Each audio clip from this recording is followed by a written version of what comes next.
Hey guys, Stella here through Max Niagara. So guys, today I wanted to go over a little bit about farmland, how to purchase one, what to look for, and if you're selling one, how do you get prepared for that? So the number one thing with a septic system and a well is that it's always good to use an agent that has had experience with it and doesn't just tell you, yeah, just go get an inspection done, okay? The biggest thing, the reason why I say that is because sometimes it's not even the septic, and the septic tends to kind of get a bad rep just because it's the easiest thing to blame. So one of the things that I really want you to keep in mind and take into consideration is the fact that the septic doesn't have to be the only issue. For instance, when you go into rural areas, you'll notice that a lot of the homes are actually built lower than the road. And that's because back in the day, they didn't take into consideration that water tends to pool, okay? So when you have a septic and you see that you've got the older style where you've got the septic bed and then you've got the tank closer to the home, okay? So it's very, very close. It's not up to it's not building code approved, obviously, because now we've got a certain distance we've got to be from the house. But this older system still works. And it doesn't mean that it's, just because it's pooling water, that it's going to be the septic issue. So the biggest thing you want to look for is also the grading of the home. So if you start seeing that the grading is showing a lot of pooling of water, it may not be the septic. It most likely may be your grading because you're below the road level. Your property needs a bit more of a grading where it grades away from the home, so that's to avoid the pooling of water. So you want to look at that kind of thing. If you notice that certain times of the year that your septic bed or that area starts to have a bit of a stench, then maybe you want to look into it a little bit further. It could be the septic not working. But a lot of times these older systems do work fairly well.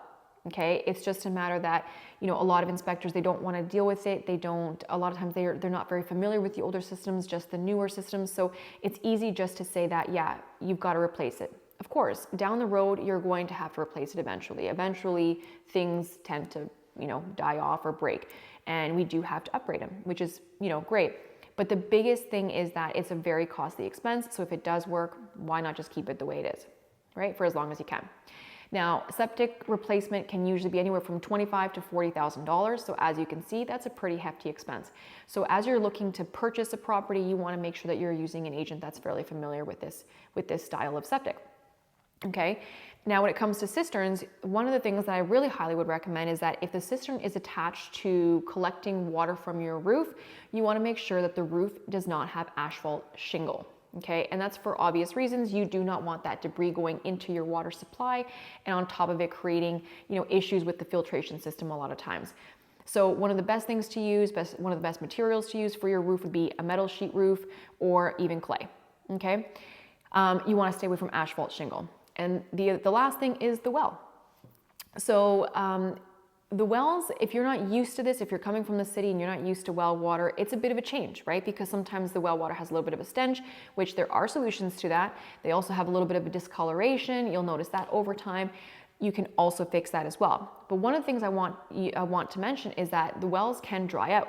And so you want to make sure that you also get a bit of a testing done to make sure that the well is full, that it's got no toxicity in it, that it's clean, that kind of thing, right? So I would highly recommend the well being inspected. The cistern is not a big deal because essentially it's just a concrete structure that collects water. That's essentially what it is. Very, very simple.